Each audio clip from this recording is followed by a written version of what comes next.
I'm going to introduce Jackie Cabasso, who's going to speak first, and I think rightly so, because she's going to speak about one of the chief weapons of terror, the nuclear weapons.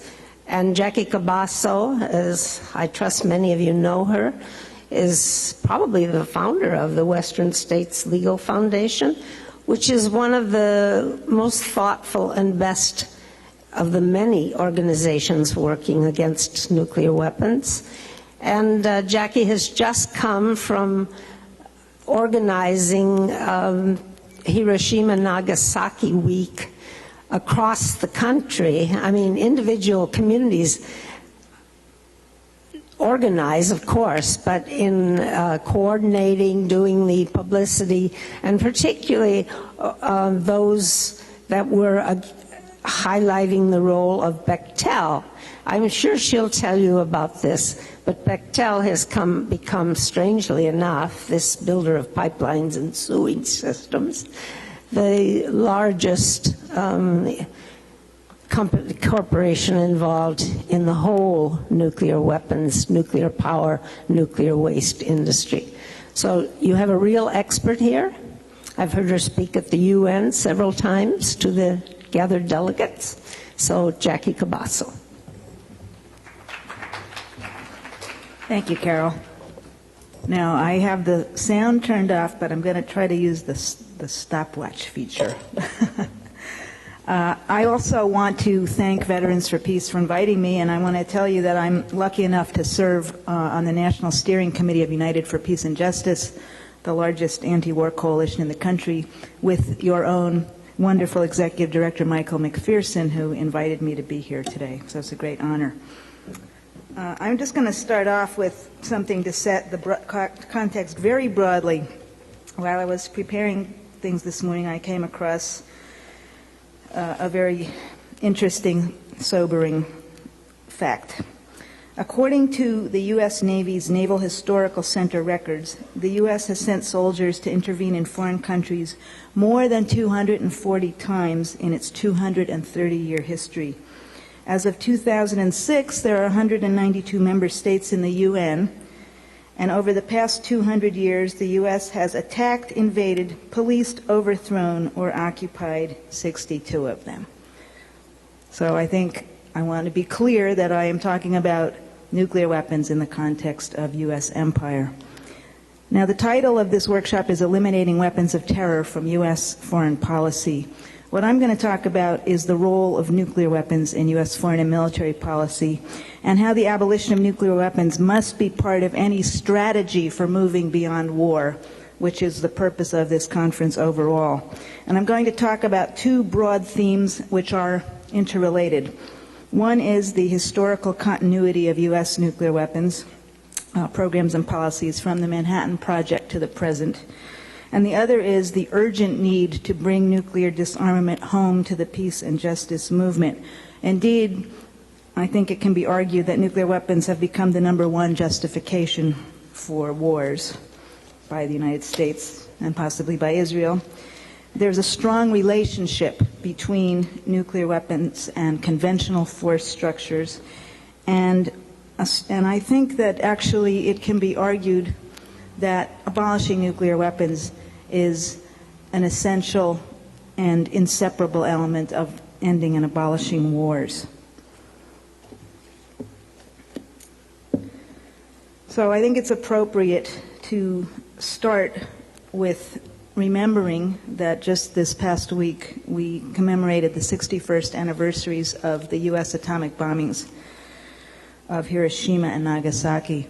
And in terms of a little action item, I want to ask everybody here to do one thing. It won't take you any time or cost you any money, but it may change history. And that is, whenever you mention Hiroshima or Nagasaki, always say the U.S. atomic bombings. So many times in media reports and even in activist publications and speeches, these horrendous events are referred to as the atomic bombings of Hiroshima and Nagasaki. 61 years ago, atomic bombs fell on Hiroshima and Nagasaki. I heard that so many times last week. And as long as those bombs remain anonymous and unattributed, we're never going to get to the point where we can take responsibility for them. and lead the world out of the nuclear age. So the mayor of Hiroshima in 1995 told the International Court of Justice, quote, "History is written by the victors. Thus, the heinous massacre that was Hiroshima has been handed down to us as a perfectly justified act of war. As a result, for 50 years, we have never directly confronted the full implications of this horrifying act for the future of the human race. Hence, we are still forced to live under the enormous threat of nuclear weapons." And I just recently learned that Buckminster Fuller called August 6, 1945, the day the world began taking its final exam. So, as we remember the 61st anniversaries of the U.S. atomic bombings of Hiroshima and Nagasaki, and the 200,000 mostly civilians who were incinerated or dead by the end of 1945 as a result, the horrifying conflagrations in the Middle East are foremost in all of our minds. That first use of nuclear weapons, which culminated in an unprecedented strategic bombing campaign by the United States, set a new standard for tolerable levels of violence against which all subsequent wars have been fought. The United States has never apologized or even acknowledged the Holocaust that was Hiroshima and Nagasaki. And now, more than ever, we have to recognize that there was more than one Holocaust in World War II.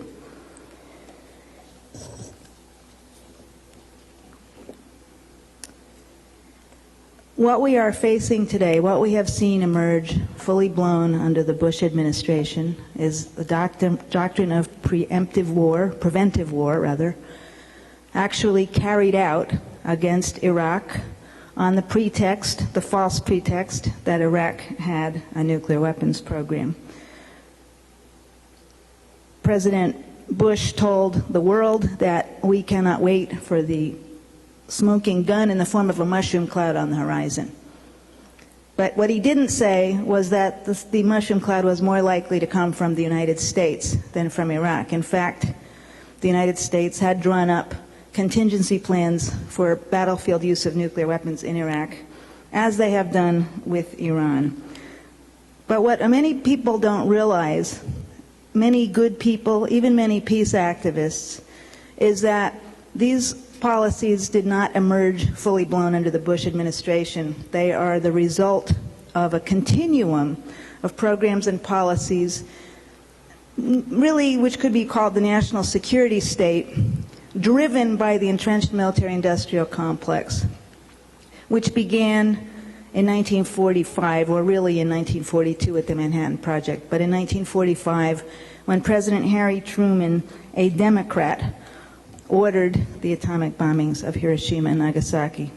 And after World War II, instead of dismantling the Manhattan Project and moving quickly to eliminate nuclear weapons to make sure they could never be used again, instead the Manhattan Project was institutionalized as the Los Alamos National Laboratory in New Mexico. And in 1952, the Livermore Nuclear Weapons Laboratory was established in Livermore, California. And its charge was to develop a hydrogen bomb orders of magnitude more powerful than the atomic bombs used in Hiroshima and Nagasaki. The two laboratories, in effect, were told to conduct an arms race with each other, to race to develop a hydrogen bomb. And that internal arms race in the United States has continued until this day. Right now, the Livermore and Los Alamos laboratories are competing with each other to develop an entirely new nuclear warhead under something called the Reliable Replacement Warhead. This would be a warhead to be launched by a ballistic launch submarine. And I'll get back to that. But this internal nuclear arms race has been continuing. Now, let me just go through the litany of the Clinton era, because I think this is very important to understand. When the Cold War ended, I think people in the United States and really around the world breathed a collective sigh of relief, feeling that they had escaped the nuclear holocaust, and they largely put nuclear weapons out of their minds. Again, many good people, many activists went on to other issues. They went on to oppose U.S. wars of intervention in Central America. They worked hard to end apartheid in South Africa. They did all kinds of things. They also, because of the age cohort, got married, had families, got jobs, and so on. And nuclear weapons just dropped off the radar screen. But for those of us who were focused on what was going on at facilities in our neighborhoods, in my case the Livermore Lab, we saw that very quickly the nuclear weapons establishment regrouped and came up with new justifications to continue with the nuclear weapons enterprise. So as early as 1992, we have Colin Powell, for example, saying we no longer have the luxury of having a specific enemy to plan for. We have to prepare for the possibility that any country could be our enemy. And shortly thereafter, we started seeing the emergence, which was fully developed by Clinton, of the so-called counterproliferation program, which involved making contingency plans to use nuclear weapons to deter the threat or use of not only nuclear weapons, but also chemical or biological weapons against the United States or its allies. And that was a very dangerous policy for many reasons, but one of them is that it equated chemical and biological weapons with nuclear weapons and called them all weapons of mass destruction, which is one of the ways in which the threshold to nuclear weapons use has been lowered. They're not all equal. Nuclear weapons are orders of magnitude more dangerous than chemical or biological weapons, which rightly are called, can be called, should be called weapons of terror. But both chemical and biological weapons are much more difficult to deliver in ways that would kill many thousands of people. For sure, they would terrorize many people. They're awful, horrible, inhumane, illegal weapons. But it's wrong to call them all weapons of mass destruction. In 1994, the Clinton administration issued its first review of U.S. nuclear weapons, its nuclear posture review. And 1994, when we're at peace, when we don't have any enemies, when the Cold War is gone, when Russia is our friend, what do? They rubber stamp business as usual for U.S. nuclear weapons. And they talk about maintaining all of our nuclear capabilities, including a hedge arsenal so that we can rapidly increase the numbers of weapons and capabilities. And this sort of became entrenched in what later became the Stockpile Stewardship Program, again, when the Clinton administration was maneuvered by international developments into signing the Comprehensive Test Ban Treaty in 1995, or rather in 1994. It was with a very explicit caveat, which in the letter of transmittal to the Senate asking for its ratification, Clinton said, we will maintain all of our nuclear weapons capabilities. We will make a massive reinvestment in the nuclear weapons laboratories to attract and retain the finest human resources. My lab directors will have to certify annually that the weapons are reliable, and so on and so forth. And this program is going to last many years and cost many billions of dollars. Well, today that program, Stockpile Stewardship Program, is costing about $7 billion a year. That's just for the research and development of the warheads, modifications of existing warheads, something called the Stockpile Life Extension Plan, which is to extend the lives of our existing nuclear weapons, and now this other thing, which is much more insidious, the Reliable Replacement Warhead Program, which is explicitly intended to replace every warhead in the U.S. arsenal by the year 2030 through something called Complex 2030. That's the name of the new nuclear weapons complex, which is based on the idea of a responsive infrastructure, responsive, flexible infrastructure, so that the United States has the ability to very quickly design nuclear weapons tailored for new kinds of purposes, new military purposes. Again, we shouldn't get too carried away with that either, though, because under Clinton, something called the B-60-111 bomb was actually developed and deployed. That was an existing gravity bomb which was given some earth-penetrating capabilities and has a selectable yield. They actually all do, from a relatively low yield to a relatively high yield, and it is designed to be carried on the B-2 stealth bomber. And its use was covertly threatened against Libya in 1997. That was just a year after Clinton signed Presidential Decision Directive 60, reaffirming the threatened first use of nuclear weapons as the cornerstone of U.S. national security policy. And then, of course, it was Clinton who signed legislation making it national policy to deploy a national missile defense system as soon as it was technologically feasible. Then Bush came in, walked out of the ABM treaty, and off we go.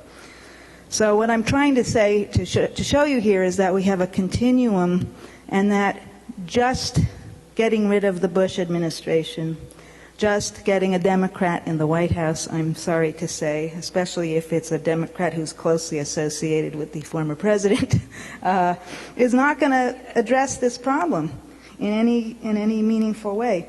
Now, let me talk a little bit about missiles.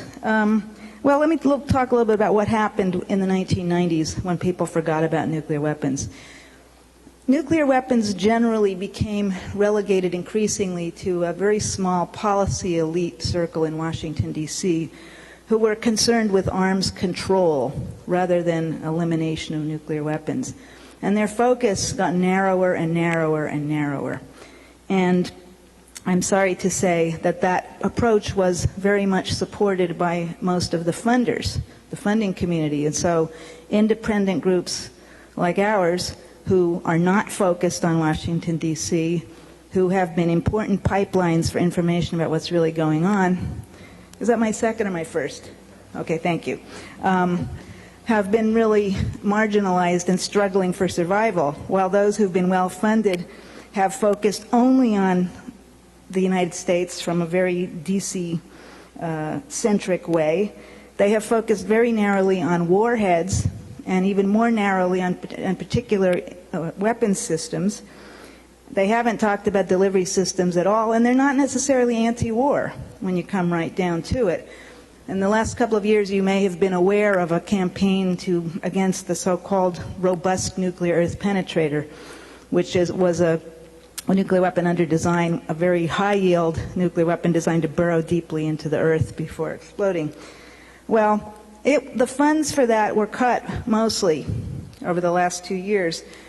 But while people were declaring victory, the overall nuclear weapons budget increased substantially more than that cut would have accounted for. And now we have this reliable replacement warhead program where we have just learned that they're probably working on 4 new warheads instead of just 2. And the part that almost nobody's talking about, again, is the delivery systems, which I do want to talk a little bit about because it's important. A nuclear warhead is a relatively harmless, worthless thing if it's just sitting here. There could be one sitting right here on the stage next to us, and without a delivery system, it wouldn't be much of a weapon. But the United States is now, the Pentagon is involved in proposed new strategic delivery systems ranging from new long-range bombers and intercontinental ballistic missiles to reusable launch vehicles. And this is with the explicit intent of something called a prompt global strike capability, where the U.S. wants to be able to hit any target on Earth within 30 minutes or less, with any kind of a warhead, be it nuclear or conventional. Now, let me talk briefly about the North Korean missile. Before the conflagration in the Middle East took over the news, we were hearing a lot about this supposed tremendous threat from North Korea because it was getting ready to launch a long-range missile. That missile launch took place around the end of June. Did you know that on June 14th, the United States successfully test-launched a Minuteman III intercontinental ballistic missile from Vandenberg Air Force Base on the central coast of California?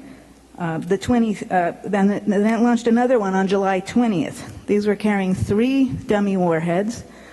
They went 4,200 miles to Kwajalein Atoll in less than 30 minutes and successfully delivered all of their targets.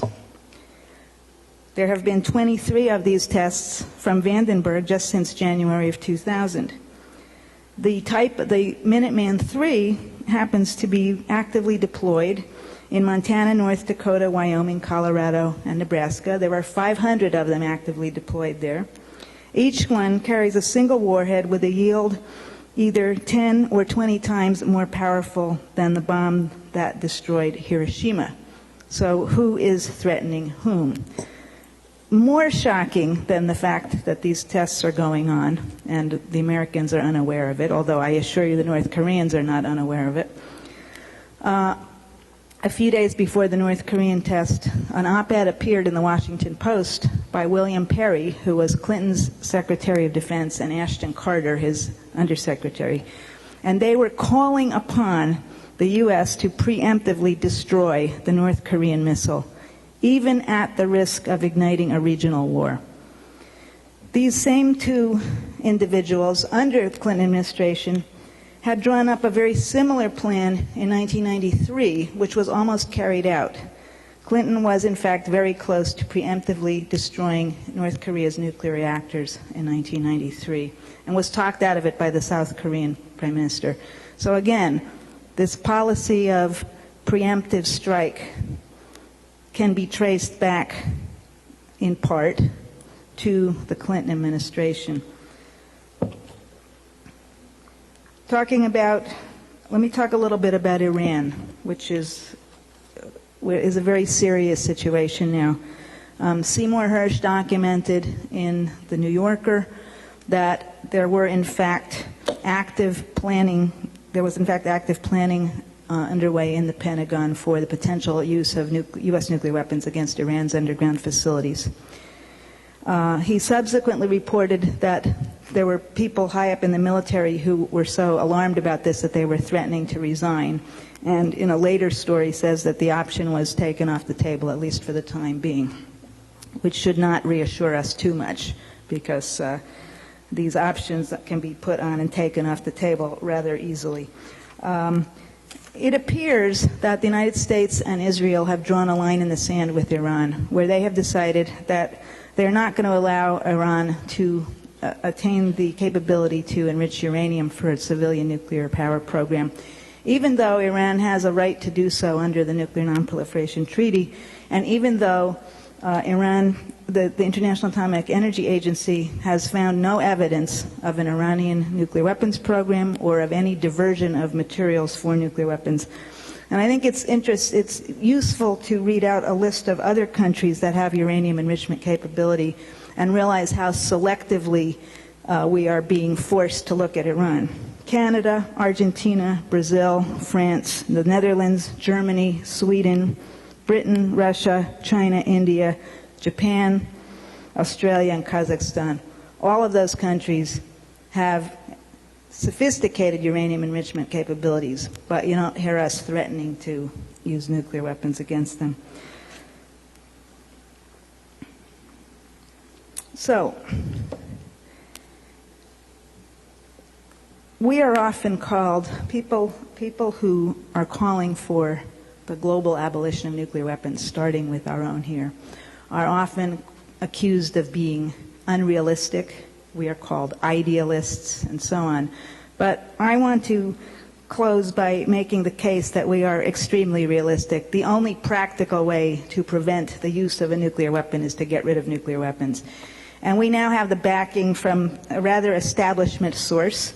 Hans Blix, who was the head of the inspection teams in Iraq, who did not find any weapons of mass destruction there, headed a commission, an independent commission established by the Swedish government called the Weapons of Mass Destruction Commission, and they put out their report, Weapons of Terror, Freeing the World of Nuclear, Biological, and Chemical Arms, on June 1st. And listen to this practical advice. So long as any state has nuclear weapons, others will want them. So long as any such weapons remain, there is a risk they will one day be used by design or accident, and any such use would be catastrophic. The Commission rejects the suggestion that nuclear weapons in the hands of some pose no threat, while in the hands of others they place the world in mortal jeopardy. Governments possessing nuclear weapons can act responsibly or recklessly. Governments may also change over time. 27,000 nuclear weapons are not an abstract theory. They exist in today's world. The Hiroshima and Nagasaki bombs, each of which had an explosive yield of less than 20 kilotons of TNT, killed some 200,000 people. The W-76, the standard nuclear warhead used on U.S. Trident submarine-launched ballistic missiles, has a yield of up to 100 kilotons. And this is the core. The question of how to reduce the threat and number of existing nuclear weapons must be addressed with no less vigor than the question of the threat from additional weapons, whether in the hands of existing nuclear weapon states, proliferating states, or terrorists. Explanations by the nuclear haves that the weapons are indispensable to defend their sovereignty are not the best way to convince other sovereign states to renounce the option. Very practical advice from the Blix Commission. So I'll end now, and so that I have a few minutes to take some questions, and maybe somebody wants to ask me about what's been happening activist-wise, since I didn't get to that. Thank you.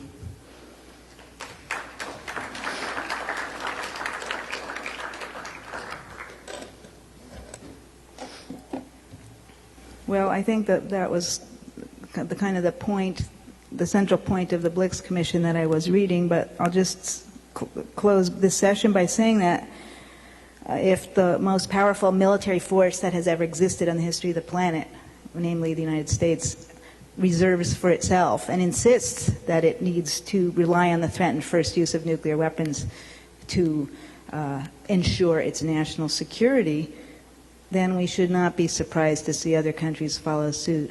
And as long as the United States spends more money on its military than every other country in the world, then we also should not be surprised, combined, then we also should not be surprised if some other countries feel the need to seek nuclear weapons because they can't compete with the conventional military superiority of the United States, which is another way in which all of these kinds of weaponry are bound up together. That's why I would say it is time for a global ceasefire, and it's time to abolish nuclear weapons, starting with our own. And as Americans, it's up to us. Nobody else is going to do it for us. So thank you very much.